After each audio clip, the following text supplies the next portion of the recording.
Saurabh, Prasad? what you do is you introduce me and then I will just say welcome and hello and all. Let us start. Yes. I will not waste much time. Yeah. Sure, ma'am. I will hand it over to Mr. Prasad, who will introduce you, ma'am. Sir, Yeah. Prasad sir, can you just... Good afternoon, Dr. Rekha ma'am, Dr. Tobi ma'am, and Dr. Muralidhar sir. And good afternoon, Mr. Balaji. Good afternoon, Prasad. Yeah. Good afternoon to my marketing team and Dr. Prachi, Chitrakala and Saurabh. Good afternoon. Good afternoon, all of you doctors who are present on the webinar. And I thank you all for your time and for interest taken on this topic. And I especially thank Dr. Vidya Tobi for giving us this opportunity, and Dr. Muralidhar for accepting, and Dr. Rekha ma'am for accepting to be a part of this webinar. I welcome all of you, and I hand it over to Dr. Prachi to introduce the moderator, chairperson, as well as the speaker. Dr. Prachi, over to you. Yes, thank you, Prasad. Thank you, doctors, for joining today's webinar on recent. Thank you very much, and we have eminent speakers who have accepted our invitation. Today's session will be moderated by Dr. Rekha Rajendra Kumar. I'm very privileged to give her introduction. Ma'am is Medical Director and IVF Consultant of Miracle IVF Hospital, Chandana Hospital and Gynac Endoscopy Center in Bangalore. Ma'am is also Secretary BSOG 2020 and 2021. Ma'am is also member of FOXI Infertility Committee, Endocrinology Committee, and Food and Drug Committee. But before we begin, we are very happy to inform you that Shield has developed a new digital platform called as Shield Connect, and this platform is a one-stop destination for educational activities and data dissemination like this webinars. And it is not only for the key opinion leaders like you, but also for the practicing doctors and the caregivers and patients too. So without further ado, let me play the audio video of this Shield Connect. So Chitra, can you play this AV please?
Thank you, Chitra. Thank you very much. So may I request Dr. Vidya Tobi, ma'am is there. May I request Dr. Vidya Tobi to inaugurate this digital platform on behalf of all the doctors and also on behalf of Shield. So Chitra, can you help us out in inauguration?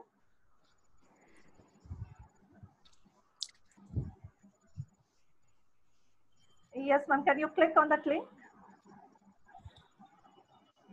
Yeah. She is giving the access. Chitra is giving you Yeah. access. Yeah.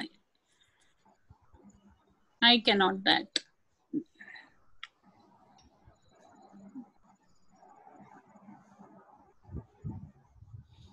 No, it is not possible actually. Ma'am, you are on mobile, ma'am? Yeah, I'm on my So, mobile. okay, It is not mobile. possible. You can click for me, Chitra. Okay. So can I request Dr. Pai to click on the Yeah. He is on his laptop. He can click Okay. that Okay. link. Click what? Yeah. Yeah, you the link? That Yes, you have to link. get on the screen. No, there is a link. So you have to click that. That is inauguration. Yeah. Yeah. And followed by, we will Where also is the- request Dr. Rekha ma'am. Rekha. Yeah. Yeah. I have Also to click the link. yes, sir. You have to click. It's loading. Yeah, It's started. loading. Yeah.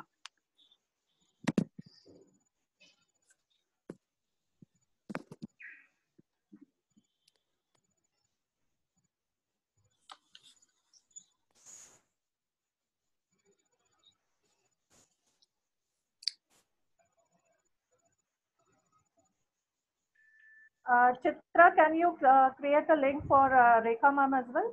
Sure.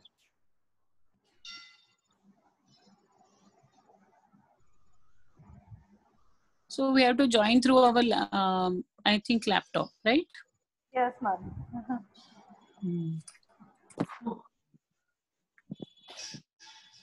Yes, ma'am. Now you can click the link, ma'am.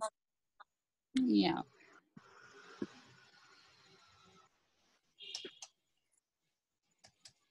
There's nothing on the laptop. Yeah. Click that. Yes. Yeah. Yes, ma'am. No. Then you have. Yeah. Yes. Thank you. Thank you very much. Thank you. Thank you.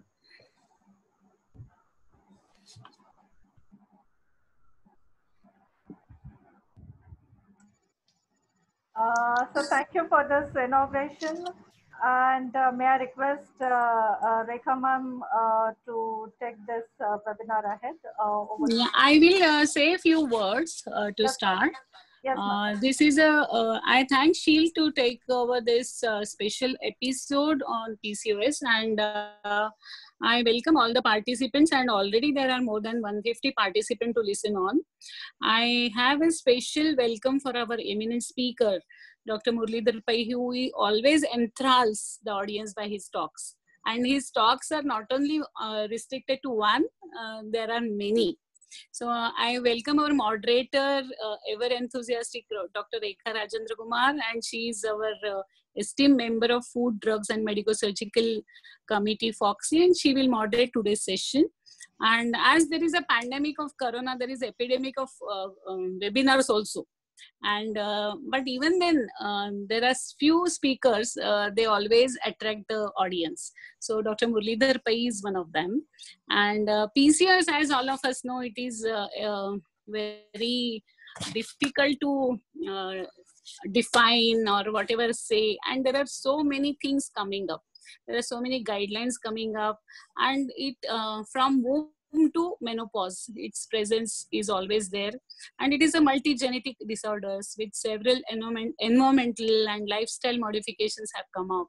So let us listen from Dr. Muralidhar Pai. I hand over this one proceedings to Dr. Rekha Rajendra Kumar. Dr. Prachi, can you introduce Dr. Rekha Rajendra Kumar? Yes, ma'am. Definitely, it's my Yes, pleasure yes. and honor to introduce Dr. Rekha Rajendra Kumar. Ma'am is medical director and IVF consultant, Miracle IVF Hospital, Chandana Hospital, and Gynec Endoscopy Center, Bangalore. Ma'am is also secretary BSOG 2020 and 2021, member of FOXI, Infertility Committee, Endocrinology Committee, and Food and Drug Committee. So with this, ma'am, over to you. Thank you very much. Thank you, Dr. Prachi, for that kind introduction. Thank you, Dr. Vidya Tobbi, madam, for giving me this opportunity, esteemed opportunity as a moderator to introduce Dr. Muralidhar Pai. Thank you, Shield Pharma, for giving all of us this opportunity. Dr. Murlidhar V. Pai is an esteemed speaker, distinguished speaker. As Dr. Vidya Tobe has told, he really does not need any introduction. But as a formality, I am just going to introduce him. He's going to speak on a difficult topic of recent advances in PCOS, which is PCOS itself is a difficult topic.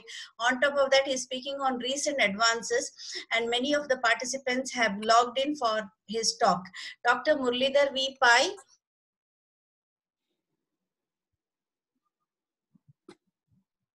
He is the professor and head of the Department of Obstetrics and Gynecology from Kasturba Medical College, Manipal. He is the chairman of Medical Education Committee, South Asia Federation of Obstetrics and Gynecology. He is member of Governing Council of ICOG, associate member of RCOG UK. He has got a lot of medals. He is the author of Holland and Bruce Manual of Obstetrics and Gynecology, 4th edition. He's a corresponding national editor and jury for Best Article Award, Journal of Obstetrics and Gynecology of India. He's the national chairman of FOXI Public Awareness Committee. He's a founder, medical superintendent of Central Referral Hospital, Sikkim in 1997. He has 34 years of teaching experience, 30 years of experience in MBBS, MS and DNB. And he is the professor in KMC Manipal regarding reproductive medicine and surgery, also the examiner at national and international universities and NBE. Over to Dr. Murlidhar Pai, please. Thank you, Dr. Rekha, for your kind words. I will straight away go into the topic because we have already lost some time. You are able to see the slides, I guess. And also you can hear me. Yes, as Dr. Vidya said, PCOS is really a juggernaut and the advances are happening by the day. In fact, this topic or this talk, today's talk, I have updated what I read even yesterday, what came up yesterday. So here I go. Why are we concerned about PCOS so much? It has become such a common topic. You ask any small girl also nowadays, they know about PCOS. In fact, what happens sometimes when we know too much about a topic, sometimes we feel it's so confusing and too little we know, and it becomes so, juggernaut. I would like to simplify as much as possible, taking only the salient or concrete points and highlighting those issues. We are concerned because PCOS affects reproductive aged women with a prevalence between 8 and 13%. And according to Chowdhury et al., who published India, it is almost 41%. I put a question mark because I'm really surprised, is it really so high? Yes, of course, in certain pockets, it is very, very high. In certain pockets, it is low. But overall, in the world, it is something like 8 to 13%. It's a complex problem with reproductive, metabolic, and psychological features. All three are very, very concerning to a woman. The assessment and management of PCOS is inconsistent with key evidence practice gaps. So all these things make it more vexed problem. Doesn't matter. Let's go slowly and understand it. First, I'll talk about some controversies. And the first ever controversy is actually not a big controversy. It is my personal question along with my daughter. Both of us sat one day and started chatting. She said, "Daddy, is the name correct? PCO." Because the name PCO is just a pattern, not a disease in itself. And it's a reflection of local androgen levels. The androgen excess may be because of some other underlying problem. It's not a cause, but rather a consequence of chronic anovulation. And it's the final common pathway for many androgenic states. So when we question the name, we have to come up with an alternative, right? So my take, or my suggestion, instead of calling it PCOS, it's better called Picasso. What is Picasso? Polycystic androgenic syndrome of ovary, because the most important part of this problem is increased androgenic problem. In utero origins of PCOS, the recent thoughts are on whether there is, in addition to genetic predisposition, which is a multifactorial, there may be something to do with in utero problem, something like Barker's hypothesis. In Barker's hypothesis, the FGR may lead later in life to so many problems for the person. That is like dyslipidemia, cardiac diseases, hypertension, diabetes. Similarly, there may be a connection between in utero environment and in utero growth of the baby and PCOS. Animal studies have shown that in utero exposure to increased fetal testosterone along with hyperglycemia and hyperinsulinemia determines PCOS phenotype in adulthood.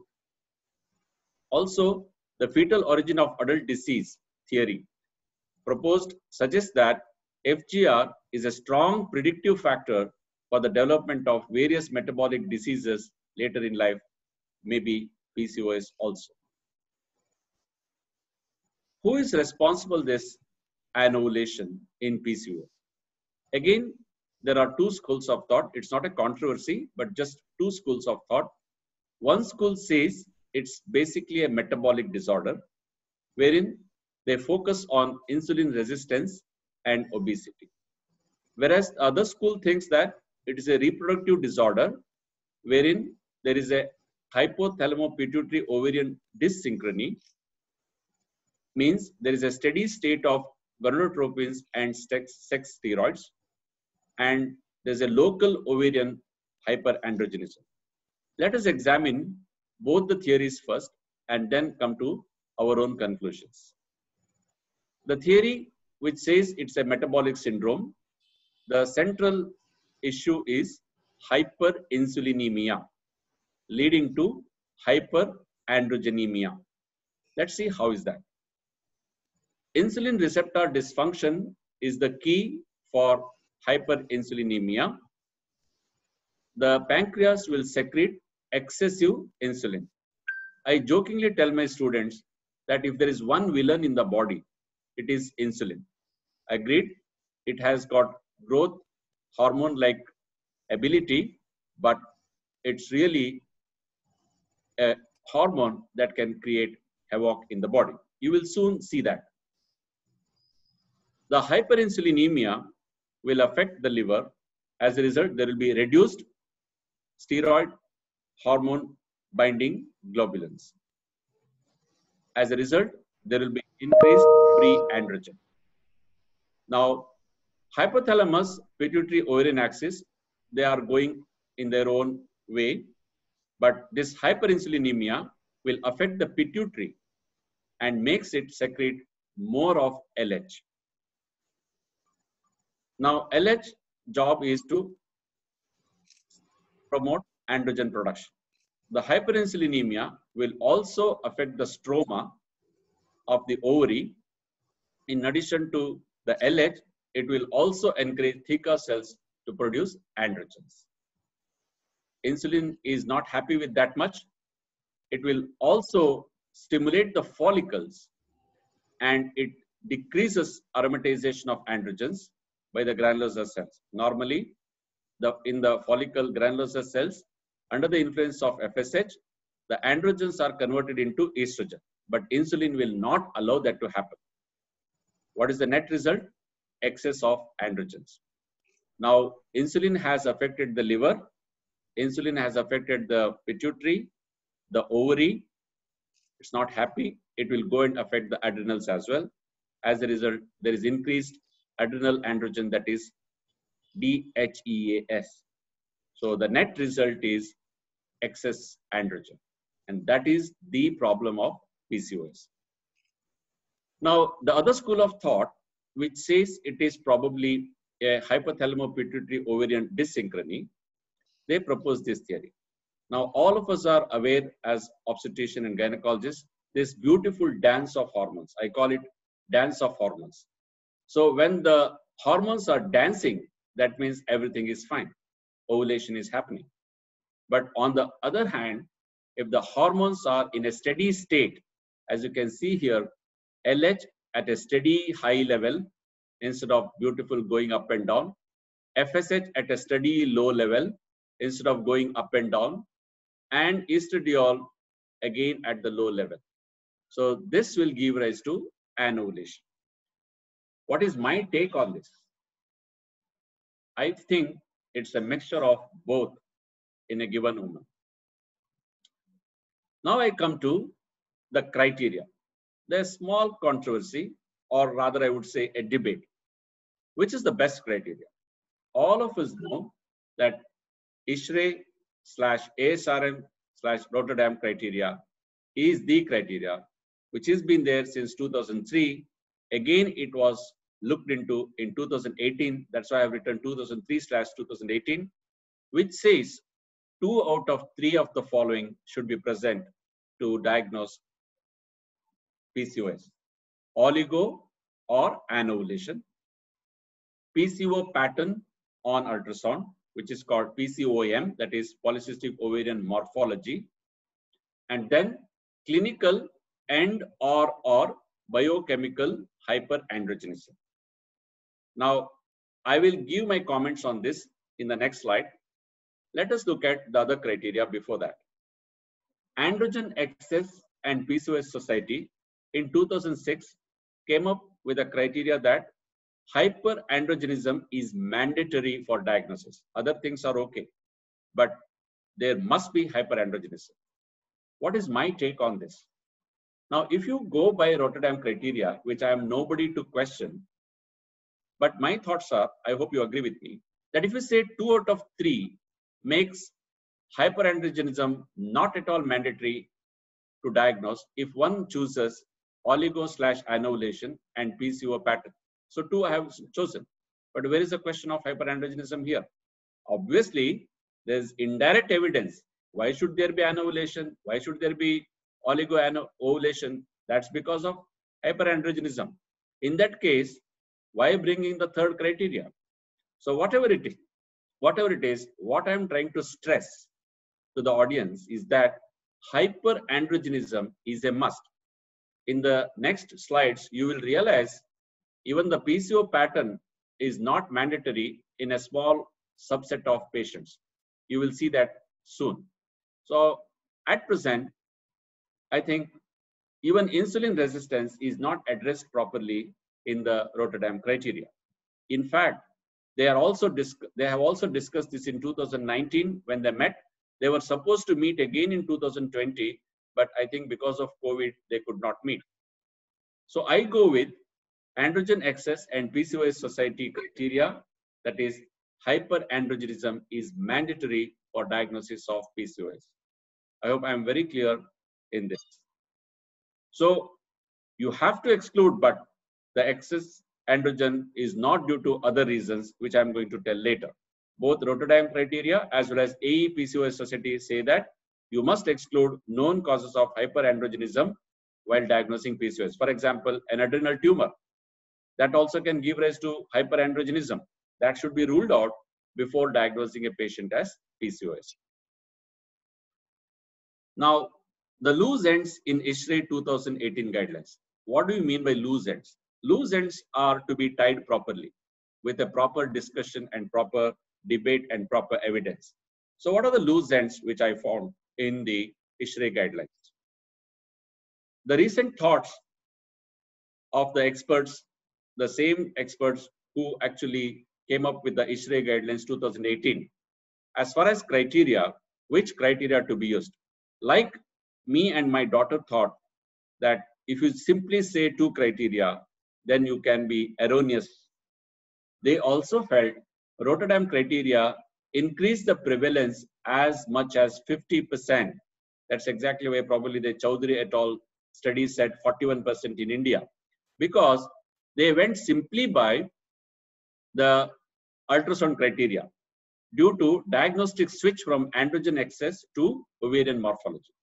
You put a transducer, any lady will have follicles any given time. There will be so many antral follicles. And if you do an ultrasound, and if the lady has some irregular cycles, you will simply brand her as a case of PCOS, especially if she looks little healthy. So that's exactly why the society, the ISHRE, also felt that this criteria has to be tied up properly. Morphological threshold has been increased. That's exactly why they said not simply seeing some follicles, there should be at least 20 follicles in either of the ovaries. They have raised the bar from 12 follicles to 20 follicles to call it PCOS. Otherwise, everybody will be like a PCOS patient. Ultrasound is not necessary in subjects with hyperandrogenism and ovulatory dysfunction. This is what I told you in the previous slide. They themselves have now agreed that pattern and ovulatory dysfunction are almost same. The pattern is because of ovulatory dysfunction only. So that's exactly why in case a lady demonstrates hyperandrogenism clinically or biochemically, and if she has ovulatory dysfunction, there is actually no need to do ultrasound also. It's like almost a different way of looking at it. If you go from through the route of ultrasound, everybody will look like a PCOS. But if you are very careful to look for hyperandrogenism and look for ovulation dysfunction, then you will choose your patient before branding them as a case of PCOS. Other recent thoughts are in adolescents, especially, both oligoanovulation and hyperandrogenism are a must. This is exactly ISHRE, the experts who met in 2019 June, they felt. And ultrasound is not recommended for diagnosis in them. Explore, on the other hand, potential of AMH levels to guide the diagnosis. Even till today, that is August 20th, 2020, they have not concluded whether AMH should be added to the criteria or not. However, they are seriously looking at it. Why they have not included? Because the AMH levels are very erratic and very difficult to make a standard AMH levels that we have understood as infertility specialists. Now I come to the phenotypic groups of PCOS. As I said, it's a very complex problem. Not everybody will have everything in PCOS. In undergraduate teaching, we will simply go and say there are 4 or 5 symptoms or 4 or 5 signs of PCOS.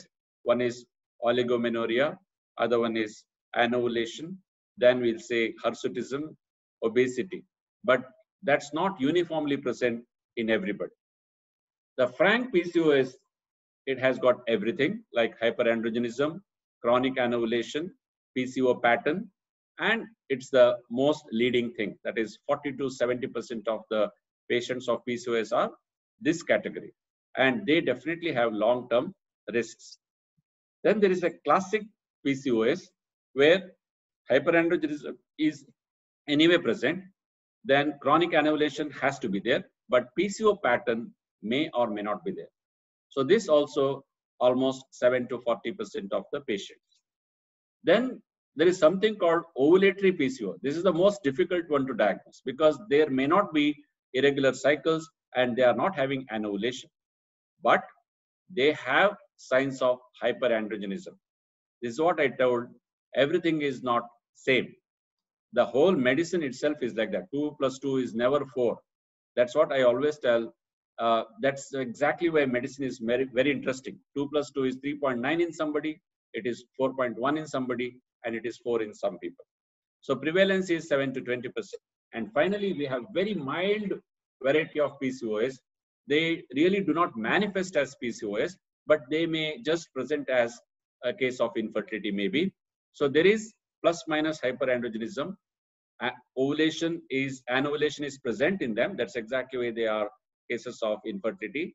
PCO pattern again plus minus, and prevalence is 7 to 14%. Now, having said or having described so beautifully about the 4 different phenotypes, The recent thoughts, that is ISHRE June 2019, is that PCOS is a single syndrome in which the individual patient and not the phenotype should be treated. A patient may not have everything, but even if she has one, she should be considered as a PCOS patient, and whatever is required has to be done in her. Do we need additional criteria? Proposed additional criteria are, as I said, one, they are looking at AMH. The other one, they are looking at BMI, because it seems to be the most leading feature in most of the PCOS patients. The second one, the people or school of thought which believes that PCOS is a metabolic disorder, they are insisting that you should somehow include the criteria of insulin resistance. Remember, I pointed out that Rotterdam criteria doesn't address the insulin resistance issue. So that's why the proposed additional criteria. To know or to diagnose insulin resistance, again, there are several methods proposed. We ourselves in Manipal used to do fasting insulin, and then we used to do a fasting sugar to fasting insulin ratio. And if the ratio was less than 4.5, we suspected PCOS. There was more difficult calculation called HOMA, and then there was another calculation called Quickie, and finally a 75 grams oral GTT as prescribed by WHO. What is my take on this? Obesity is not essential for diagnosis, as there are lean PCOS also, number one, and not all obese women will have PCOS. For both the reasons, we must not give so much importance, especially obesity as a criteria to diagnose PCOS. Yes, definitely obesity worsens the clinical scenario, and by reducing the weight, it definitely improves. But it is wrong to simply brand a person as PCOS just because she is obese. For all you know, it may be a good nutrition that she is getting, and she is genetically healthy. Universal screening for insulin resistance is not required, again for the same reason. Even though metabolic theory is there, you don't have to do insulin resistance in every single patient of PCOS. Then who needs screening for insulin resistance, and how should we do it? The indications for insulin resistance are obesity. Definitely, those who are obese, they will definitely have some amount of insulin resistance, and they are the likely candidate for diabetes later in life. Premature adrenarche, so they will have a lot of insulin resistance. And those who have irregular cycles 2 years post-menarche. First 2 years, it is not uncommon to have some irregular cycles, but after that, it is not common. And those who have got androgen excess of 150 nanograms per dl. And which is the best method to do insulin resistance? Not fasting insulin, not the calculation. A simple 75 gram OGTT is the best method of diagnosing hyperglycemia in a person and insulin resistance. So my take is perform 75 grams OGTT in obese women having signs of PCOS. What are the recent thoughts? By now you must have realized whenever the heading is having a yellow backdrop means the recent advances. So recent thought about insulin resistance is that OGTT must be done in all high-risk patients. I have already told you who are high risk. Those who are having obesity, those who are having hyperandrogenism, those who are having family history maybe. Others, you may either do a OGTT or a fasting blood sugar or HbA1c. OGTT should also be done before conception so that during pregnancy they will not have GD. The next one is, yes, now I have highlighted enough and more times that androgen is very important, and how do we make out that she has got hyperandrogenism? Which androgen has to be estimated? There are two types of androgens that we get. One is ovarian androgens, which are androstenedione and testosterone. And then there are adrenal androgens, androstenedione and dehydroepiandrosterone sulfate, DHEAS. Now, my assistant used to always say that let us send this DHEAS and androstenedione. I somehow was not very happy sending everything in a single patient. So all androgens can produce PCOS morphogenesis, agreed, but I somehow feel ovarian androgens are most important to differentiate from other causes of PCO pattern. The recent thoughts also go in the same direction. We must estimate calculated free testosterone or free androgen index or calculated bioavailable testosterone. These are all or, not and. Now, a word of caution, high quality assay such as liquid chromatography, mass spectrometry, and extraction chromatography immunoassays should be used, because it's otherwise there can be erroneous results. Direct free testosterone assays such as radiometric or enzyme linked assays preferably should not be used. So this is the caution. Androstenedione and DHEAS could be considered if total or free testosterone are not elevated. When you read ISHRAE guidelines, they in one particular whole table they say what is the meaning of could be, what is the meaning of should be, what is the meaning of would be. So they are very clear. Could be means you may consider, you may not consider. Should be means you must do. However, these provide limited additional information in the diagnosis of PCOS. So that's why upfront, don't order everything. Sometimes the labs will tell you, we will do this panel and it will cost 10,000 rupees or 15,000 rupees. Just because they'll do every panel with a single drop of blood, we should not be doing everything in every patient. Should we estimate gonadotrophins? Because when I was a UG student and initially during my PG days and later on also, our favorite was FSH-LH ratio. So in favor of LH, 1:3. That's what we used to teach our students. Let us look at this. PCO can be eugonadotrophic.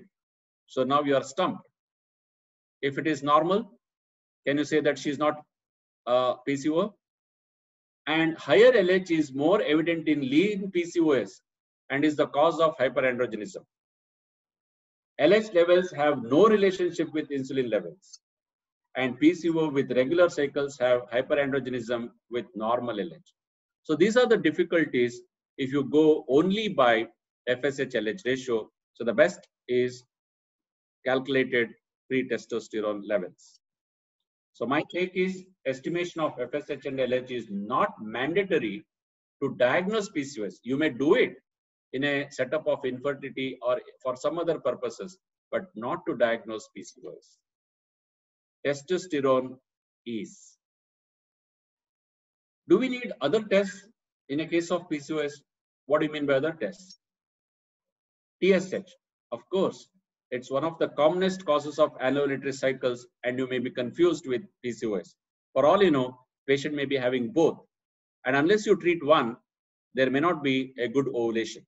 So you have to estimate TSH as an independent factor, may not be to diagnose PCOS, but it should be diagnosed. Similarly, prolactin is another cause of anovulation and 3% of women have hyperandrogenism, those who have got hyperprolactinemia, and will complicate the issue. So better to estimate prolactin also. And of course, finally, AMH. It's a marker of disruption of follicular genesis, higher in those with amenorrhea rather than in oligomenorrhea.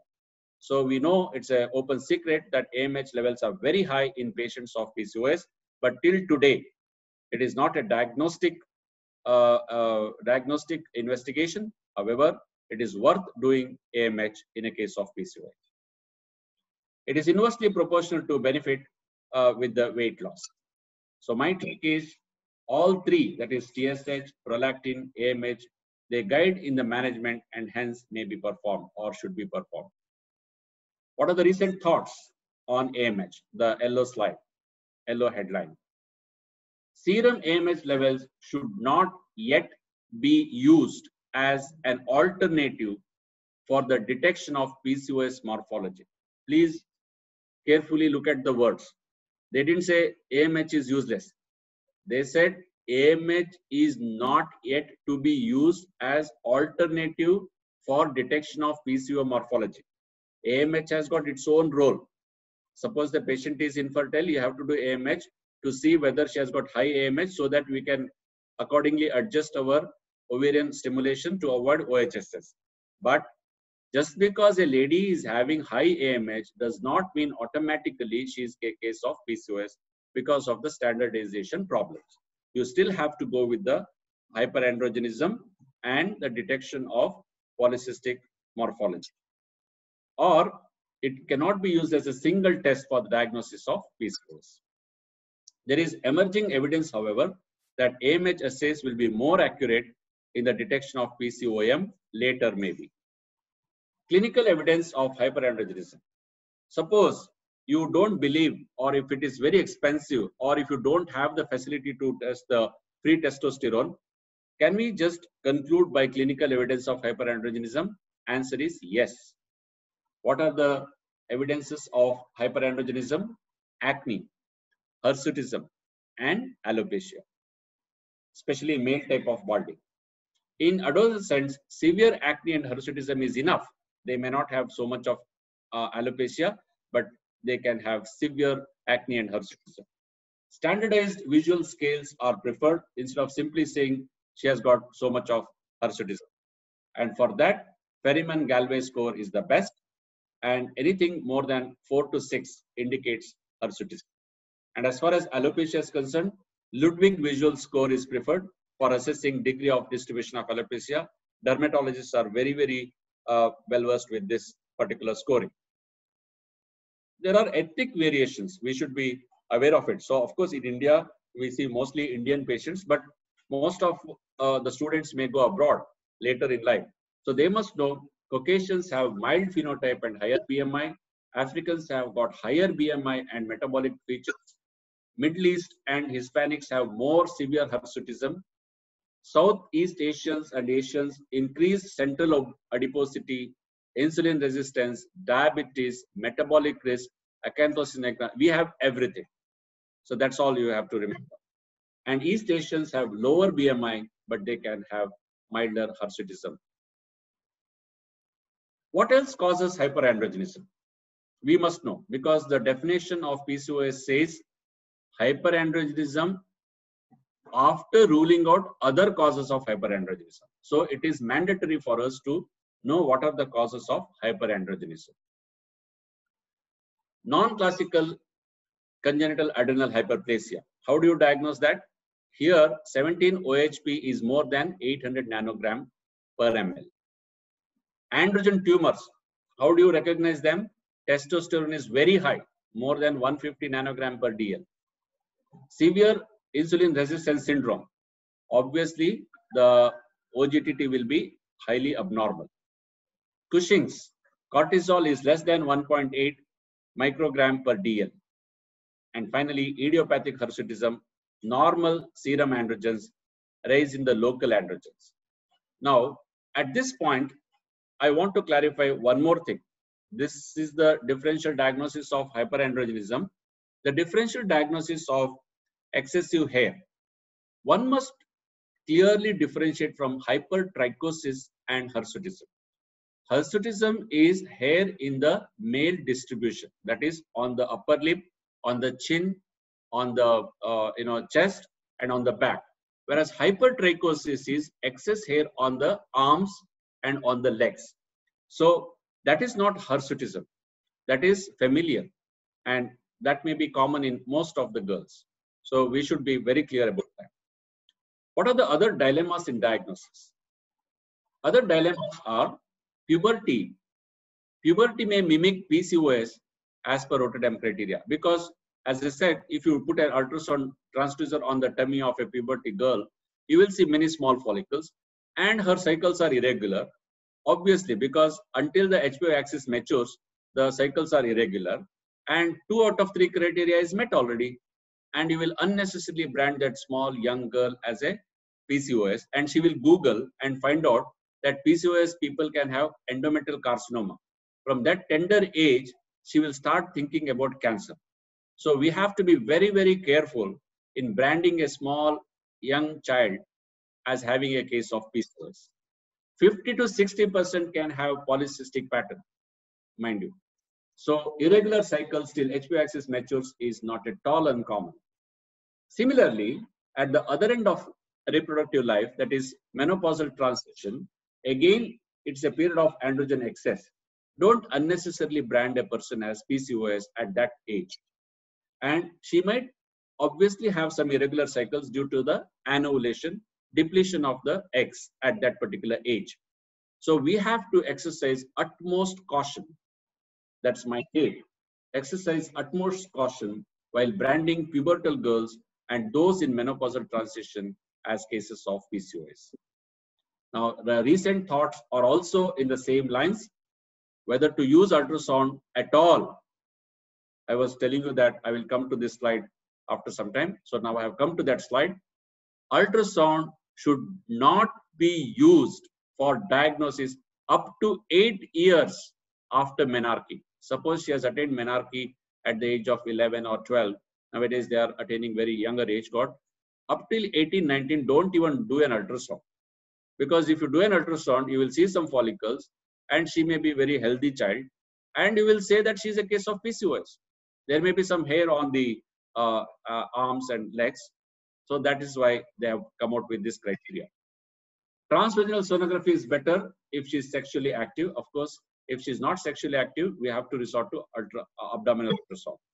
And the threshold, as I said, they increase the threshold. Otherwise, every single patient will be a case of PCOS. Follicular number should be more than 20 in either of the ovaries.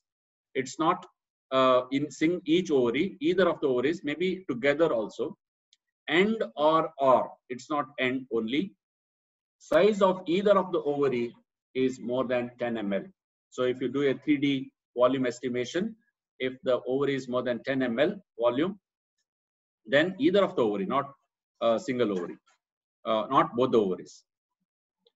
Other recent things about the post-menopause. I told you, you should exercise caution while branding a menopausal transition woman as a case of PCOS. But at the same time, if the post-menopausal lady has got persistence of, continuation of hyperandrogenism, she may be actually a case of PCOS, and she runs the risk of cardiac diseases, dyslipidemia, and all that. So we must treat her, especially if there is a past diagnosis of PCOS during her reproductive years.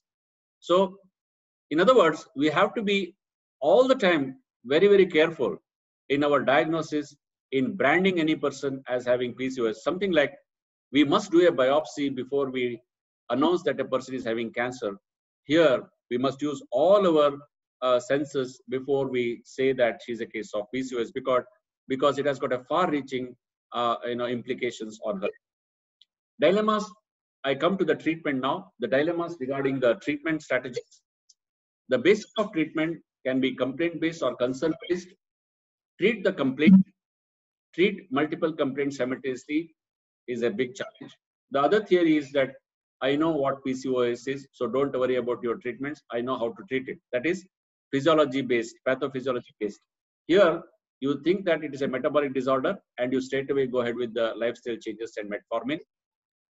Or you think that it is a reproductive disorder, you will prescribe her COCs, anti-androgens, ovulation induction, irrespective of whether she wants to have a child or not, whether she wants to have regular cycles or not. So there are two ways of looking at it. My take is that it is better to prioritize the concern or the need and treat accordingly. So when I say concern, we have to optimize the combination of drugs as well. What are the concerns? Concern-centered management. The three main concerns in a patient of PCOS are: number one is anovulation, especially when she's young, both because of infertility as well as because of irregular cycles. Here, as I said, anovulation will give rise to irregular cycles. It can give rise to infertility. It can give rise to fibroids because of unopposed estrogenic action. Endometriosis, again, unopposed estrogenic action, and endometrial or ovarian CA. So it can go up to that pitch. The other concern is androgen excess, which will give rise to hirsutism. This is a big concern for everyone. Scalp hair loss, another big concern. Acne, depression. All the above three will push them into depression. And finally, the metabolic dysfunction is another concern, which can give rise to obesity, type 2 diabetes, hyperlipidemia, cardiovascular events, sleep apnea, and NASH. So let us look at the goals of the treatment. So management of irregular cycles is the first goal. Amelioration of hyperandrogenic features is the second. Ovulation induction for those who want to become pregnant. Contraception for those who do not want to become pregnant, because these irregular cycles, they don't know when to have the safe period, when to have the danger period. So contraception is a must for them. Also, many women would like to have regular cycles. Management of underlying metabolic abnormalities, keeping her future health in mind. Prevention of endometrial hyperplasia and cancer is the most important cancer prevention goal. So let us take up one by one. How do we manage the irregular cycles? If you really read the books on PCOS, if you really read the guidelines, it is so confusing. You will really go berserk. I have tried to put it in one slide only. How to manage these irregular cycles in one slide. Unmarried, this is the terminology when I used in UK, they all started laughing. There is nothing like married and unmarried PCOS. Whereas in India, we still go by this classification. If it's an unmarried girl, what it automatically means, she is not interested in pregnancy. That's why, and if she is less than 40 years and her BMI is less than 30, you can give COC pills. Earlier, the cutoff was 35 years, now it is 40 years. Because unless she has got any contraindications for that, best is low dose pills. Now, according to ISHRE, combined oral contraceptive pills is the best treatment, but which forces her to take tablets every single day, 21 days in a cycle and 12 times in a year. Those who do not want to have that, those who are happy with 4 cycles in a year, which is more than enough, then you can give progesterone withdrawal once in 2 to 3 months. I normally prescribe this for everybody who is not interested in becoming pregnant. I have to sit and convince them at least 20-30 minutes that it is not necessary to have 12 cycles in a year. 4 cycles is a must, but. So once in 3 months, if you don't get a period, take withdrawal bleeding for taking progesterone. If the lady is, however, more than 40 years, then you cannot give OC pills. Only progesterone withdrawal is the choice, or you can totally suppress by giving LNG-IUS.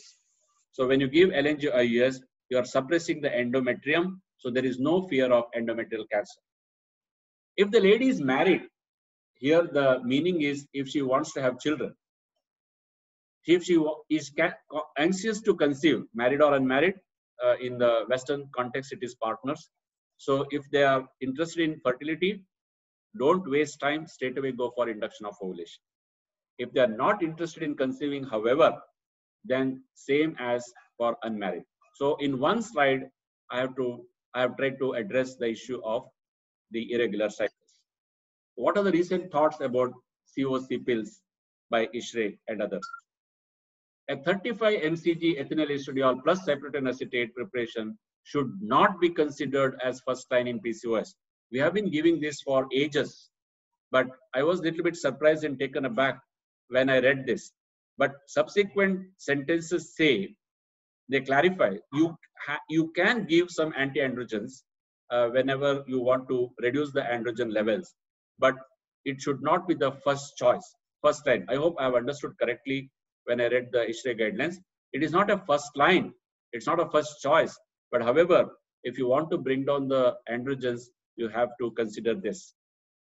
Various COC preparations have similar efficacy in treating hirsutism, so don't ask me which one is the best. You choose your OC pills. Other thing about OC pills, can you give metformin along with that? Maybe yes, maybe most beneficial in high metabolic risk groups, including those who have got diabetes risk factors, impaired glucose tolerance, and high risk ethnic groups.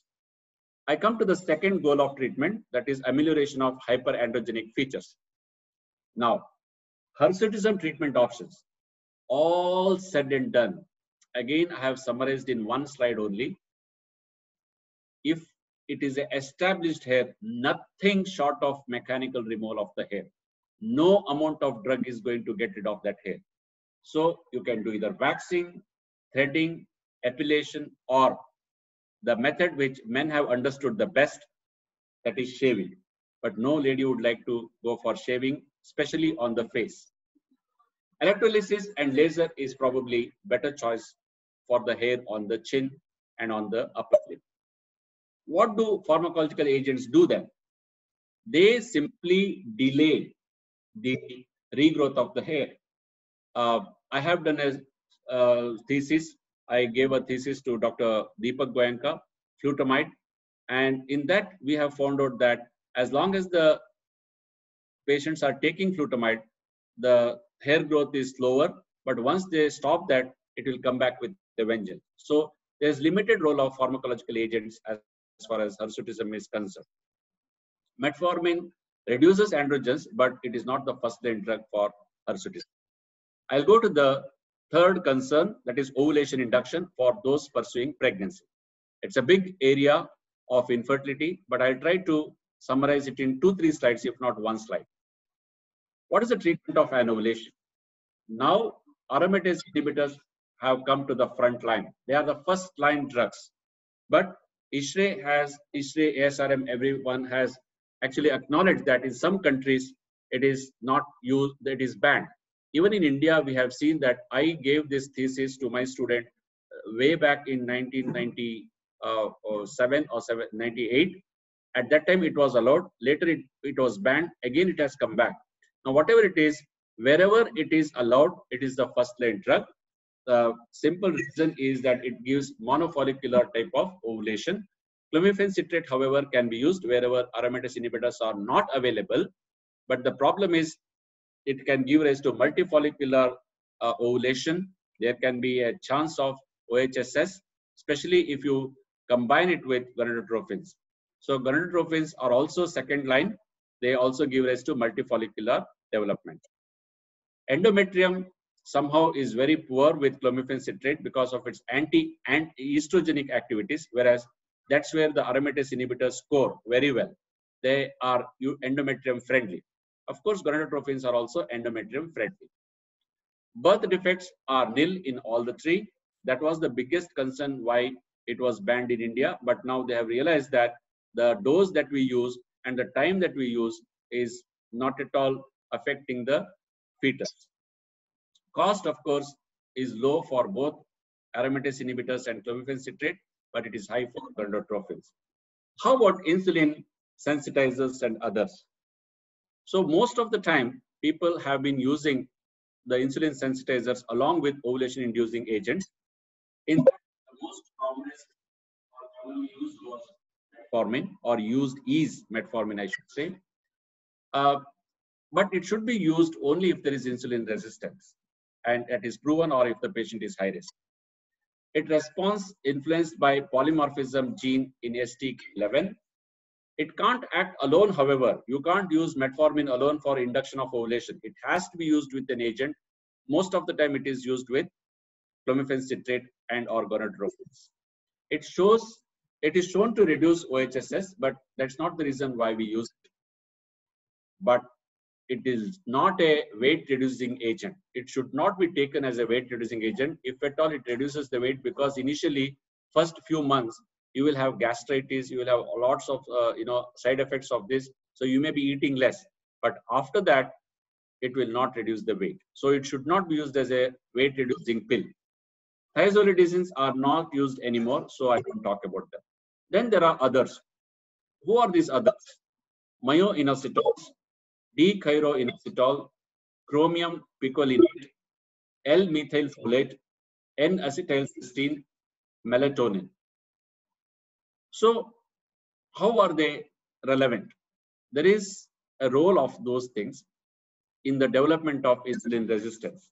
So all of us know about the first thing, that insulin is primarily responsible for controlling LH, and then it controls androgen levels as well.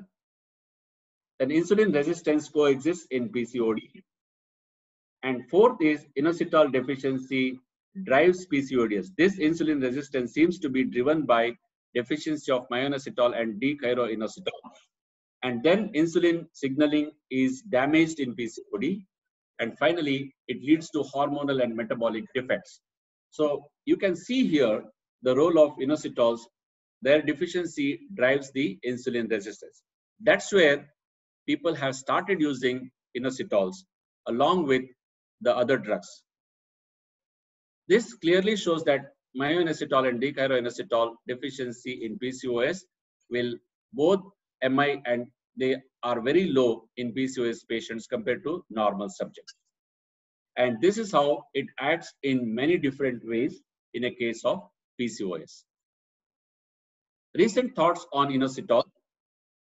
Inositol in any form should currently be considered an experimental therapy in PCOS, with emerging evidence on efficacy highlighting the need of further research of this case. So as of now, inositols are at best adjuvants. They do not have independent role as such. When to induce? Talking of induction, withhold induction in obese till weight is optimized, because even 5 to 10% of weight loss is going to have excellent results with ovulation inducing agents. Following bariatric surgery, postpone induction till rapid weight loss phase is completed, and strict control of sugars before induction, because otherwise she will conceive, but she will have diabetes, GDM, in pregnancy. Treat hypothyroidism and hyperprolactinemia. As I told you, both can affect pregnancy. Hyperprolactinemia can have abortions in the first trimester. I gave yesterday a talk on RPL. There I was talking about the role of hyperprolactinemia in abortions. Rule out other causes of hyperandrogenism and infertility, especially the male factor and tubal factors. Otherwise, you may think that you have induced and she has not conceived, and you will blame the inducing agent. That should not happen. My take is treat confounders and comorbidities before ovulation induction. Which protocol is the best? Now, this is the biggest area where lots and lots of papers have come. I have put it under one slide. Letrozole is the first line. You can at least try 3 cycles before you give up. Clomiphene citrate has been there for last 60 years with or without metformin. You can try that wherever letrozole is not available. Gonadotropins only. There are different regimes. Step up, start from lowest dose, go keep on increasing, or step down. First day give high dose, then keep coming down. Letrozole or clomiphene can be combined with gonadotropin also. In fact, after that thesis, the next paper we did was letrozole plus gonadotropin. Agonist, both GnRH agonist or gonadotropins can also be used in the long and short ultra-short protocol. Antagonist protocol also can be used. My take is antagonist protocol is better because it is cost effective, better control over the induction, reduced OHSS, and good for poor responders. What are the recent thoughts? As I said earlier, clomiphene citrate could be, it's not should be, it could be combined with metformin rather than persisting with CC alone in women with PCOS who are CC resistant. What is CC resistant? CC resistant means there is no ovulation in spite of giving CC. CC failure means what? There is ovulation, but she has not become pregnant. With anovulatory infertility and no other fertility factors to improve ovulation and pregnancy rates. The next thing is whether to drill or not to drill. Now, this was once very, very popular treatment for PCOS patients. After the wedge resection went off, people felt laparoscopically drilling over is very good, and it gives you a lot of money also. Even the younger girls were drilled with this laparoscopy, and they have later developed infertility. So ovarian drilling acts by reducing intrafollicular androgen milieu. It has got limited role up to 6 months only. Improvement of ovulation, but not cumulative pregnancy rate. If there is clomiphene citrate resistance, yes, ovarian drilling is useful, but it is useful only for 6 cycles. One should attempt, fertility within that particular period of time. But there is no guarantee on the pregnancy rates. There is no role in insulin-resistant cases at all. and it is not for definitely unmarried young girls. It is not even for the married women as a first choice. It's a last resort if there is clomiphene resistance. If at all you want drilling, not more than 4 punctures is the guideline, not more than 4 millimeter depth. Using lower electrical energy is better. Cool the ovaries with irrigation if monopolar is used so that there won't be adhesions in future, and not more than 4 months gap after the procedure. I have tried to simply make everything is 4, 4, 4, 4, 4, and reduces ovarian reserve and increases risk of adhesions. My take is avoid drilling if possible. Last, it should be a last temporary resort for ovulation induction. What are the recent thoughts on induction on the whole? Unsuccessful, prolonged use of ovulation induction agents need to be avoided due to poor success rates. Now I come to contraception for those not pursuing pregnancy. As I've already told, PCOS could be prescribed. Risk of myocardial infarction and stroke is not increased in PCOS. Injectable progesterones may confuse the issue because they themselves can cause amenorrheas, long amenorrheas. It may lead to glucose intolerance when you use specially combined oral contraceptive pills. So you must use your caution, you must use your calculations, you must choose your patient before giving the OC pills. The next item on the concern list is management of underlying metabolic abnormalities. Now for this, lifestyle changes is a must. There should be overall calorie reduction as well as composition of diet. Now the new thing or in thing is intermittent fasting. I don't want to elaborate on that. 2 to 5% weight loss improves metabolism. Metformin should not be used as a means to lose weight. However, it may be used if there is high risk of insulin resistance. All 3 types of exercises, stretching, aerobic, anaerobic exercise should be done at least 3 times a week. And you should alternate this. The low carb diet is prescribed, but what's the truth? 12-week study involving 28 obese women, high protein, low carb diet was given, that is 30% protein, 30% fat, and 40% carbohydrate versus low protein, high carbohydrate diet. It showed that both were equally effective for weight loss. So that's exactly why I said, eat whatever you want, but control your portions. My own formula for reducing weight, which I am trying, but I am on the trial still. Convince yourself that weight reduction is necessary. Commit yourself to strictly follow what it takes. Control, that is diet, is 80% responsible for the gain of weight or loss of weight. Intermittent fasting is best. Exercise helps 20%. Be consistent. Make it a lifelong habit. Crash courses won't work. And compliment yourself once in a way when you lose even half a kg or 1 kg. Whether statins should be used for dyslipidemia, meta-analysis of 4 trials showed that statin therapy decreased LDL and triglycerides, but had no effect on HDL, fasting insulin, or CRP. A small decrease in serum testosterone was seen, but no improvements in menstrual cycle, regularity, ovulation, acne, hirsutism, or BMI. So there is no need to take statins. What about obstructive sleep apnea? Important determinant of insulin resistance, glucose intolerance, and type 2 diabetes, ovulation, acne, hirsutism. So treatment with continuous positive airway pressure, CPAP, improved insulin sensitivity and reduced diastolic blood pressure. What about NASH, that is non-alcoholic steatohepatitis? This is increased in women with PCOS. Both weight loss and metformin use appear to improve metabolic and hepatic function. I talked a couple of slides on metformin, the wonder drug. So it is basically used for metabolic syndrome. Compared with placebo, metformin group had improvement in plasma insulin and insulin sensitivity, reduction in serum free testosterone, increase in mean serum HDL, but no significant reduction in hirsutism. That's why, if you remember, I told it should not be used in hirsutism to remove the hair. For prevention of diabetes, yes, risk of type 2 diabetes in PCOS is highest among the obese and those who have significant family history. A retrospective data in women with PCOS suggests that metformin therapy may delay or prevent conversion of IGT and diabetes, but it is not yet recommended for prevention. Recent thoughts about metformin. Metformin may offer greater benefit in high metabolic risk groups, including those with diabetes risk groups, impaired glucose tolerance, or high risk ethnic groups. use is generally off-label, and health professionals need to inform women and discuss the evidence, possible concerns, and side effects. So just don't give metformin like another vitamin tablet. It is no longer indicated for prevention of abortion.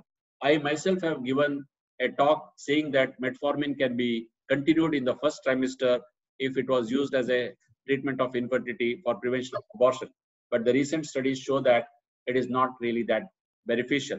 It is not contraindicated, but it is not beneficial. Similarly, it will not prevent GDM. So no point in giving metformin simply to prevent GDM or prevent an abortion. However, if she develops GDM, then you can give metformin instead of insulin. What about metformin for prevention of pregnancy complications? No, it is not useful to prevent preeclampsia, preterm delivery, GDM, anything like that. And definitely it should not be used to lose weight as a weight losing tablet. It may be used as a general metabolic to prevent metabolic problems, but not as a weight reducing pill. Depression and anxiety is definitely one of the biggest concerns of PCOS. Women with PCOS have impaired quality of life and higher rates of depression and anxiety compared with women of similar BMI with PCOS. So efficacy and safety of antidepressant therapy has not yet been established in women with PCOS and anxiety or depression. So you have to use them. Maybe a lot of counseling is required. And now I come to the last concern, that is prevention of endometrial hyperplasia and carcinoma. Patients with oligomenorrhea, they have unopposed estrogenic action.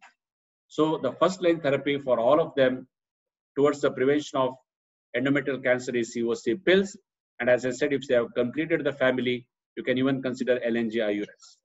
Therapeutic effects include decrease in LH and resulting in decreased ovarian androgen, increase in SHBG and resulting in decreased bioavailable testosterone, decrease in adrenal androgen secretion, and prevention of endometrial hyperplasia. Regular withdrawal bleeding is equally effective if you can give that. Second therapy, of course, is cyclical progesterone only therapy. As I said, you can give withdrawals with the progesterones. LNG-IUS is another thing. Metformin, particularly in women with contraindications to COCs use, but it has not been proven to be endometrial protective yet. Metformin restores ovulatory menses in 50% of PCOS patients. Indication for EB: do not delay or deny EB in younger women with abnormal uterine bleeding. Just because she's young does not mean that she's not a candidate for endometrial carcinoma. If there is irregular bleeding and if she has completed family, and you have to do an EB for them, cumulative estrogen exposure is more important. Suppose she has completed the family by the age of 24 and now she's around 38. It's been a long gap. So that's why that patient definitely requires EB. So to conclude, sum and substance of what I said so far is that PCOS is a hyperandrogenic state, especially of ovarian origin. Clinical or biochemical evidence of it is a must to diagnose. You have to prove insulin resistance by doing a GTT, especially in obese patients, before using metformin. Treatment is based on symptoms and concerns of the patient. Mechanical method is the best method to get rid of established hair. Whereas pharmacological agents can be used, they will delay the regrowth of the hair, they will soften the hair and make removal of hair easy. COCs and progesterone withdrawals for menstrual irregularity, they are the first line of treatment.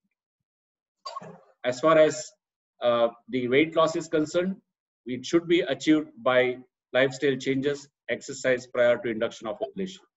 Induction of ovulation, the first line therapy is letrozole. However, you must use caution when you use clomiphene citrate and gonadotropins to avoid OHSS. Ovarian drilling should be the last and temporary resort only in a clomiphene resistant case. Metformin may be continued after first trimester conception in the first trimester to give the benefit of doubt of preventing the abortions. However, it is not useful to prevent GDM. Triennial screening for metabolic syndrome is by EB after the age of 35. So thank you very much for your patient listening.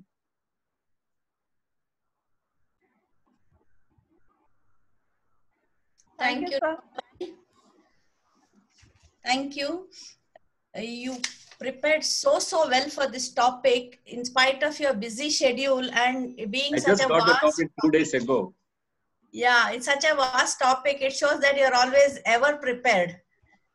Yeah, it was an eye-opener talk rather. You made all of us think again and relearn PCOS by infusing new thoughts about this vast subject.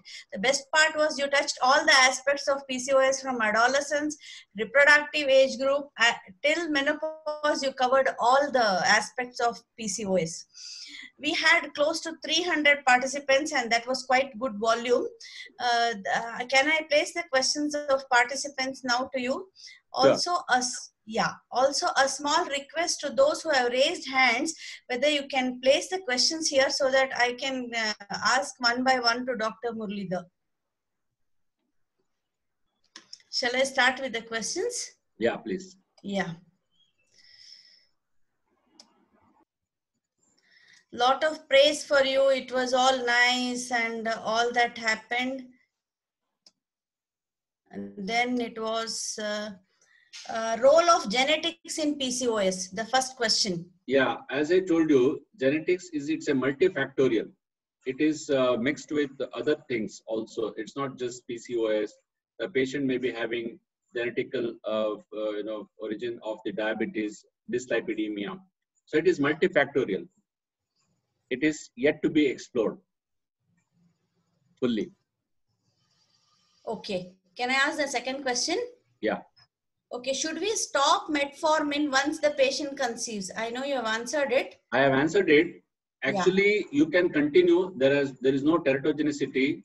Earlier, I myself have told in many talks that it is better to continue at least up to 12 to 14 weeks.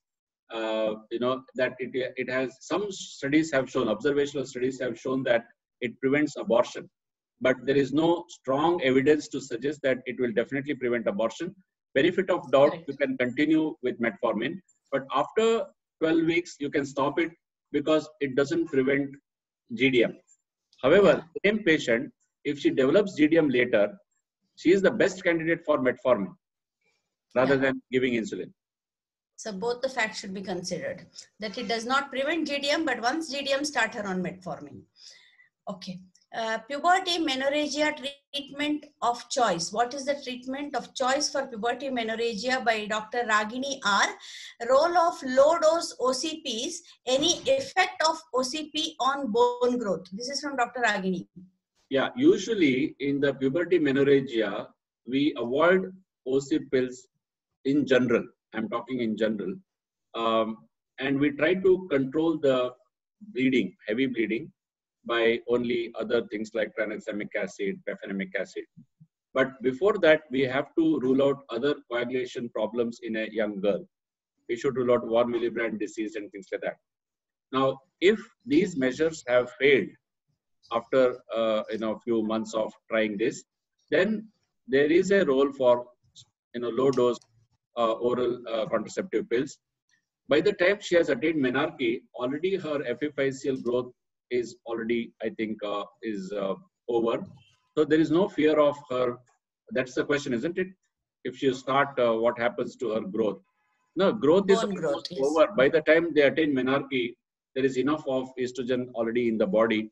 So that would have anyway stunted the growth or stopped the growth. You must have seen this. Once they attain menarche, they don't grow much taller after that.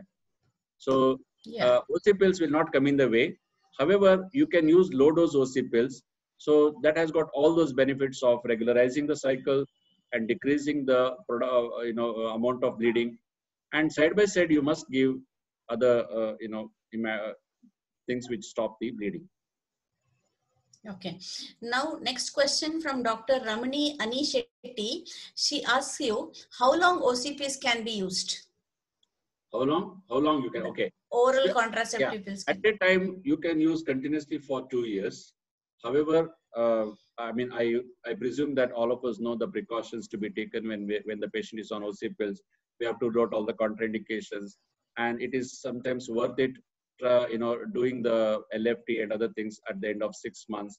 And then we have to be careful. I have seen some young girls having sudden fainting attacks on OC pills. That is, later I read, and it is because of the progestins in the OC pills. Sometimes they can cause microthrombi, whereas the newer generation progestins do not cause that, the drospirenone and all that. So they can continuously use for 2 to 3 years, and they can give a stop. Usually by that time, the HPA axis will get into harmony. Okay, fine. Dr. Anupama Govind is interested in asking you, what is the treatment of lean PCOS? Yeah, lean PCOS is the toughest PCOS to manage actually compared to obese PCOS. In obese PCOS patients, you can actually say reduce weight and this and that. Here they are already lean. You have to really see what is her concern. Lean PCOS main concern, if it is anovulatory cycles, that can be easily tackled by the method what I have said. And if her concern is infertility, you can try to go for induction of ovulation. It is no different as such compared to the PCOS treatment. However, the treatment results may not be as good compared to the obese patients. Okay. Dr. Dhanashri C has a query here. She wants to ask, sir, is there any role of berberine as insulin sensitizer? What is that? I'm hearing. I don't know. Even me. Have you heard? I haven't heard. I haven't heard. It was a new word for me. If she knows, I would she like can to give read us some about clue. Yeah. What is the spelling? B-E-R-B-E-R-I-N-E. Berberine. No. Yeah. I think she can call you directly, Dr. Dhanashri, if you are not troubling Dr. Pai. All right. I would like to learn from. Yeah. It's an insulin sensitizer, suppose. That's all the clue what I there, have there here. must be, there must be a lot of insulin sensitizers, but that recent rosiglitazone, they are all definitely contraindicated now. They don't, we are not, I have not heard of this new one. You have to look at their profile first before prescribing. Yeah, she's is extensively studied, so that I'm quite confident. Okay, she's muted here, so probably she's not able to give her input here regarding that. Okay, now next question is Dr. Rema Srijit. She's asking, young PCO, 16 to 20 years of age, how long to give OCPs rather, sorry. And heavy menstrual flow in adolescent PCO hormone, how long? Is the same question probably. Yeah, I think I have, usually if there are two issues. One is irregular cycle, other one is a patient with heavy bleeding. Now, irregular cycles usually resort to is, instead of giving OC pills continuously for 2-3 years, what I normally do is I convince them that if they take once in 3 months withdrawals is more than enough. So 4 cycles in a year should be good enough. The myth is that if they don't menstruate, the bad blood is getting collected in the body. That is a myth. It is not the case. So you have to spend time, and I prefer to give 3 monthly withdrawal for these young girls so that you can easily manage them with minimal hormone instead of giving them days together, months together OC pills. They are also scared sometimes to take these OC pills for a long time. They don't take also. They will just agree with us and they don't take. Instead of that, if you tell them take once in 3 months withdrawal, they will readily agree and they will probably likely to follow that. And as far as the menorrhagia is concerned, as I told you, we have to manage the same way which I already answered that question. Okay. Sumita Lakshmi Bala Subramanian wants to ask regarding ovulation induction. She asks, regarding ovulation induction, gonadotropin should be continued till what size of the follicle? 14 or 18 mm follicle. And regarding trigger, if urine LH is positive in a CC or should I ask it later? Do you want to finish the first question? Okay. Regarding trigger, if the urine LH is positive in a CC or Letros cycle with follicle more than 24 mm, can HCG be given or should be avoided if urine LH is positive? See, OHSS risk is very high in cases of PCOS. It is not by the size of the big follicle. It is the size of the smaller follicles that matters a lot. Okay, how many small size follicles are there? See, if you go by the OHSS talk, the criteria for OHSS, it is more than the big follicles, it's the small number of small follicles in the sense who are hovering around 14 mm to 18 mm. They are the ones which will cause the OHSS. And now instead of going by the LH, which can be sometimes erroneous, we don't do usually urinary LH and all that. So look at the number of follicles, and if the follicles are more as per the criteria for OHSS, then you avoid giving HCG injection. In any case, we avoid HCG injection if you have a slightest suspicion of OHSS. Instead of that, in such patients, the trigger is better given with the GnRH. Okay. Now, Dr. Priyadarshini Mailamala wants to ask, if patient has hyperprolactinemia, what is the treatment? Yeah, hyperprolactinemia has to be controlled. Of course, you know, either you can use bromocriptine or you can use cabergoline. I prefer cabergoline because it is once in a week tablet, 0.5 we can start with. And then, you know, patients are more likely to be compliant, and that is more effective compared to bromocriptine. Okay. Dr. Sudha TR has complimented you, saying very crisp topic, evidence-based, need-based protocol shown by you, which is followed by a question by her. She asks you, please discuss the treatment of lean PCOS with the tendency with aromatase inhibitor. I've already discussed that lean PCOS. Yeah. But the questions keep coming, so okay, it's all right. I maintain the flow. Dr. Priyadarshini says, and if she becomes pregnant, till when the treatment should be continued in cases of hyperprolactinemia? Maybe cabergoline she's asking. Yeah, you have to make sure that it comes down to normal level, that is less than 35. Yeah, many people have given you, congratulated you and given you positive response. Dr. Manju Sharma says, Dr. Pai, it could not have been better. The best ever PCOD talk. Applauds. Thank you very much, Dr. Manju. Okay. Then all thanks. Dr. Nagaratnamma R from Rajarajeshwari Medical College says, thank you, sir, for the excellent talk. Then searching for the questions. Dr. Renuka Patak asked lean PCOS management. You have answered that. And excellent talk. Prachi here, ma'am. Can I help you in reading those questions? Yeah, I am reading. Lean PCOS management and role of metformin lean PCOS. Do you think you have finished, Dr. Pai, about this? Yeah. Or you want? No. Okay.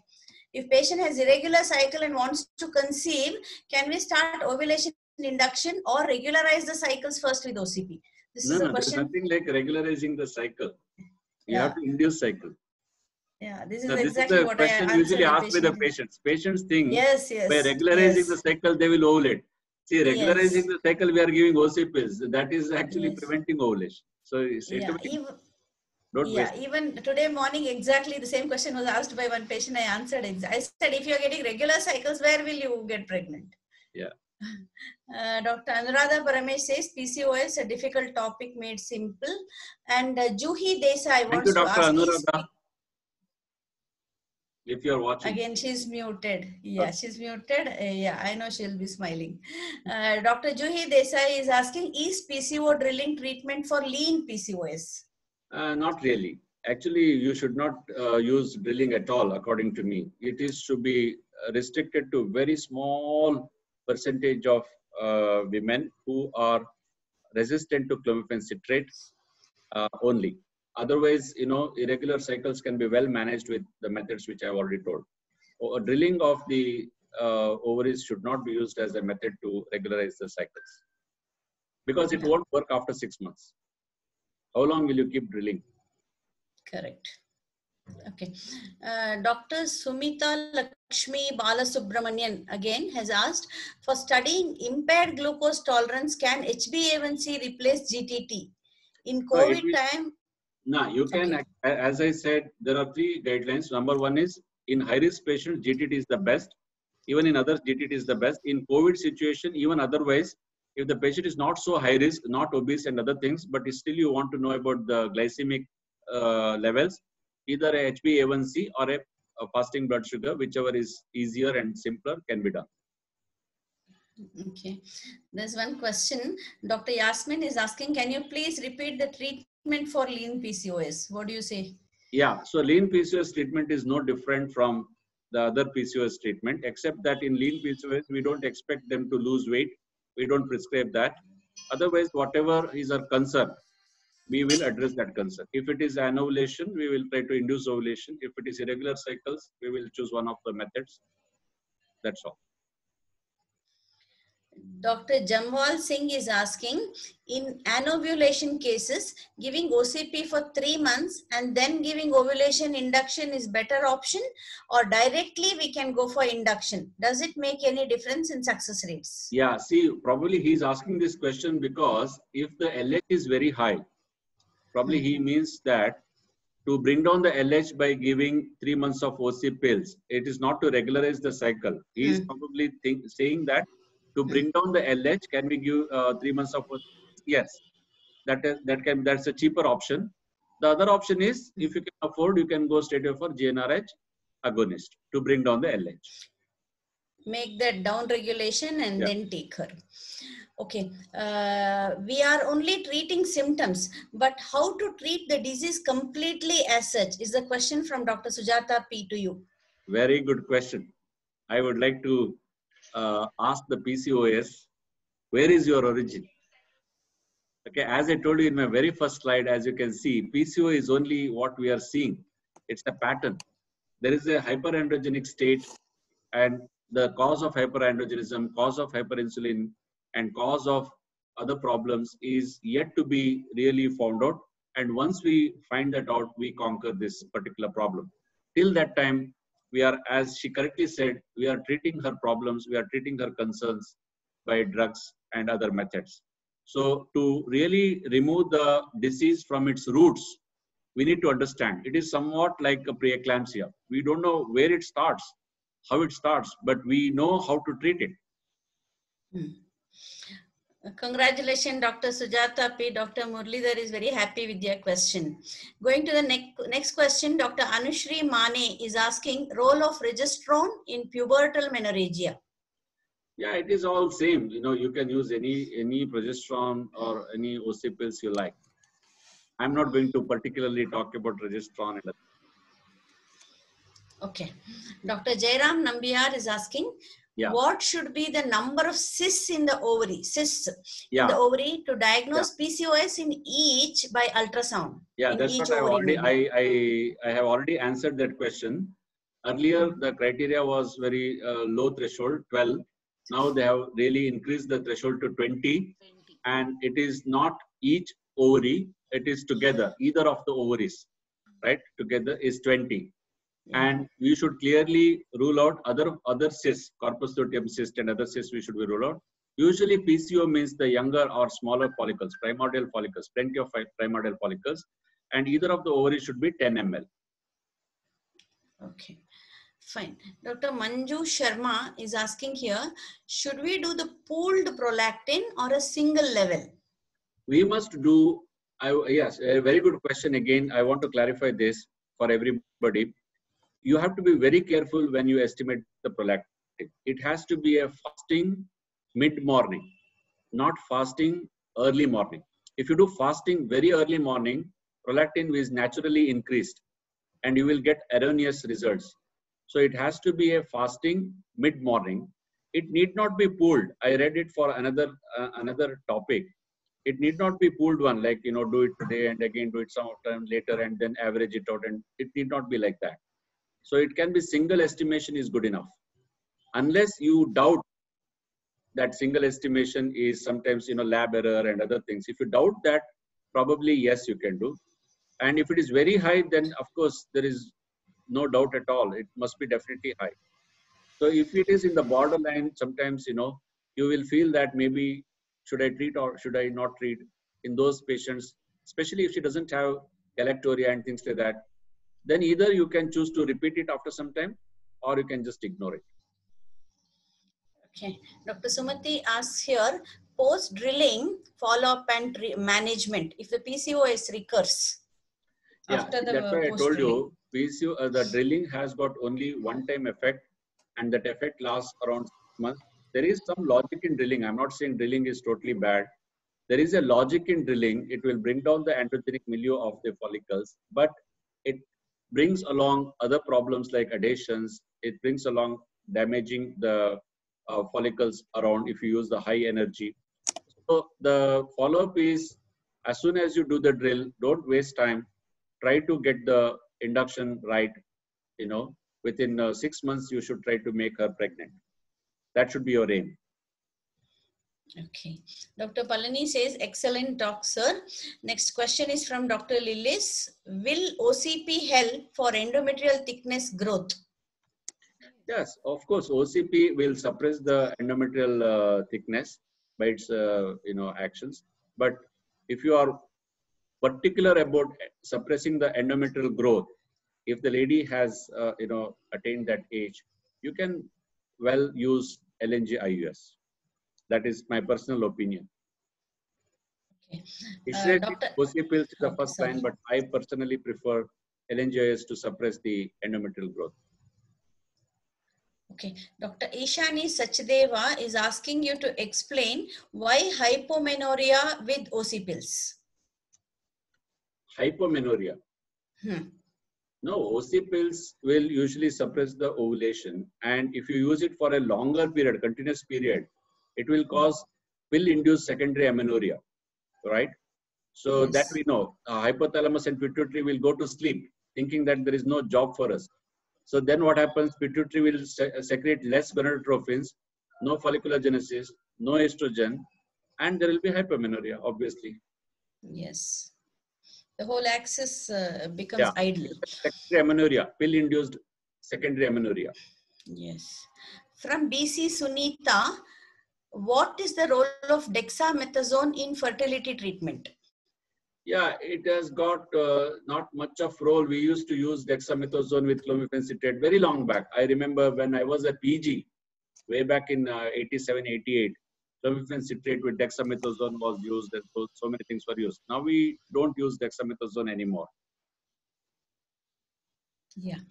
To the participants, please ask the question here. Type the question instead of raising your hands. I can see some raising hands because I cannot know what your questions are if you raise your hands. We cannot have two compartments. I think this is better putting your questions here. Okay, next from Dr. Manju Sharma here. Does progesterone cause rashes and itching? You gave an Yes, you gave progesterone is known to cause some cholestasis. Like yesterday in my talk on RPL, I was telling that if you give loads of progesterone, thinking that that will somehow help the pregnancy, the side effects of that is cholestasis, and cholestasis is the cause of itching and rash and everything.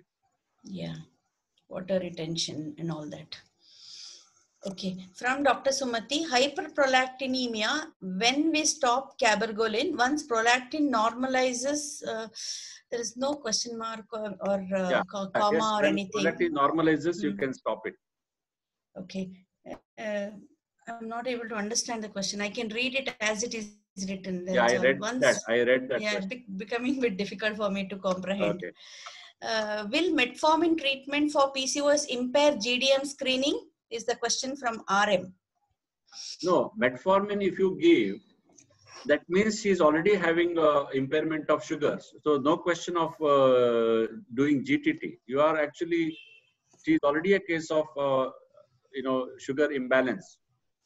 That means she's on metformin. You have to do sugar profile rather than GTT.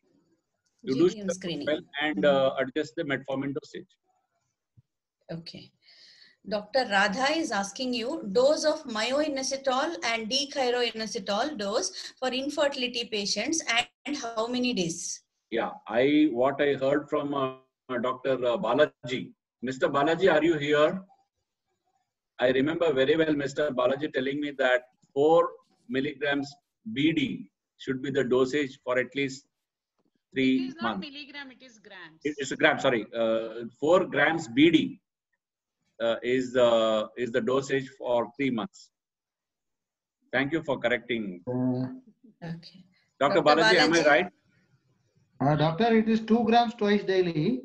2 grams twice daily. That means 4 grams per day. 4 grams per day. Per day, okay. Even for a minimum of 3 to 6 months. Okay, fine. Thank you, sir. Thank you for the correction. Okay. From Shashi Agarwal to everyone. Hi Shashi. What are your views on using dydrogesterone as withdrawal I have not used. for secondary amenorrhea? Okay, fine. Yeah, I think all questions are over here. Thank you. Thank you Yeah. for your patient listening as well as patiently dealing with the questions. I hope I have. But you patiently answered, and you have made PCOS, as you were telling, it is not 2 + 2 is equal to 4, but it is definitely E is equal to MC square. So, so it is Not even that. really, it is so much nicely presented that there was a clarity in presentation. So Thank no you. confusion. So confusion to clarity. That was your talk. That is Thank my you, ma'am. comment. And I think PCOS will generate so many questions, Yeah. and it goes into so much endocrinology and all. Because as that It Chaudhary's is very vast article topic. said, it is very, very prevalent, I think, in India. Yes, yes. But So more with important, yeah. Tell sir. more importantly, there's a lot of misconception at the level of diagnosis, at the level of handling it. Yes. And it has become such a common topic that patients themselves start thinking that I may be PCOS. It is coming on TV, it is coming on the paper, everywhere. So much awareness is there about PCOS. It has all awareness, I must say. Yeah. And so genetics is also upcoming in PCOS. So many things are coming up. And thank you, Rekha, for excellent moderating this talk. And almost it was 2 hours. Yeah. It started exactly at So 4 and it's almost 6. nobody looked at watch, but participation was also excellent. So many people joined. So Correct. Thank you very much. Thank you, Thank you Shield very much. Healthcare, for taking this forward. Yes. And let us again meet some in other platform. Okay? Sure. Sure. Thank you very much. Thank you. Thank you, Thank you, ma'am. Vidya ma'am. Thank you. Thank you. Thank you, doctor. Thanks, Dr. Muralidhar Pai. Thank you. Thank you, sir. Thank you, Dr. Vidya. Thank you, Rekha, ma'am. Dr. Pai. Yeah, thanks, Balaji, Dr. Prasad, Prachi, everybody, for your patient listening. We have answered all your questions. Further questions to Dr. Murli, probably as he wishes. To his mail ID. Yes, to his mail ID. We have answered all your So questions. tomorrow again we are meeting for PCOS and infertility. There is another session. Okay. So that is also under my committee. So please join those who are the viewers. Okay. Thank you you very much. Yes. Thank you, Vidya ma'am. you. Thank Dr. you. Muralidhar. Bye. Thank you, Rekha Thank ma'am. you. Yeah, thank you so Thank you, much. Vidya ma'am. Thank you, Rekha ma'am. Thank you very much. Thank you. Thank you, Dr. Nagratna. Thank you. Thank you, Dr. Vidya. Thank you.